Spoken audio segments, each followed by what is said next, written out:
প্রিয় দর্শক, চারা উৎপাদন করতে গেলে কি আমাদের ভালো মানের কোকোপিট প্রয়োজন? হ্যাঁ, আমাদের চারা উৎপাদন করতে গেলে ভালো মানের কোকোপিট প্রয়োজন। কারণ হচ্ছে কি, এই চারা যখন ছোট্ট থাকে তখন কিন্তু এই শিকড় দিয়ে খাদ্য সংগ্রহ করে, পাতা দিয়ে না।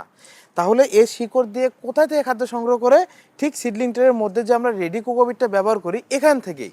এখন যদি রেডি কোকোপিটে সঠিক নিউট্রিশন এবং খাদ্য যদি নাই থাকে তাহলে চারা কি ভালো হবে? হবে না। কারণ এ কিন্তু খাদ্য শিকড় দিয়ে সংগ্রহ করছে। তাই আপনাদেরকে বুঝে শুনে ভালো মানের রেডি কোকোপিট ব্যবহার করতে হবে চারা উৎপাদনে। তাহলেই চারাগুলো সুস্থ সবল, রোগমুক্ত এবং জমিতে রোপণ করার পরেও ভালো ফলন পাবেন। তাই আমি আপনাদেরকে আবারও বলছি, ভালো কোকোপিট ছাড়া চারা উৎপাদন করলে কখনোই আপনি ভালো মানের চারা এবং পরবর্তীতে জমিতে ভালো ফলন পাবেন না। তাই রেডি কোকোপিটটা ভালোভাবে আপনাকে সংগ্রহ করতে হবে ভালো প্রতিষ্ঠান থেকে এবং চারা উৎপাদন করতে হবে সঠিকভাবে, তাহলে আপনি ভালো ফলন পাবেন। তো আপনারা যারা রেডি কোকোপিট নিতে চাচ্ছেন যোগাযোগ করবেন আমাদের স্ক্রিনে দেওয়া নম্বরে, ব্যবহার করবেন, তারপরে রেজাল্ট আপনারা নিজেই জানাবেন।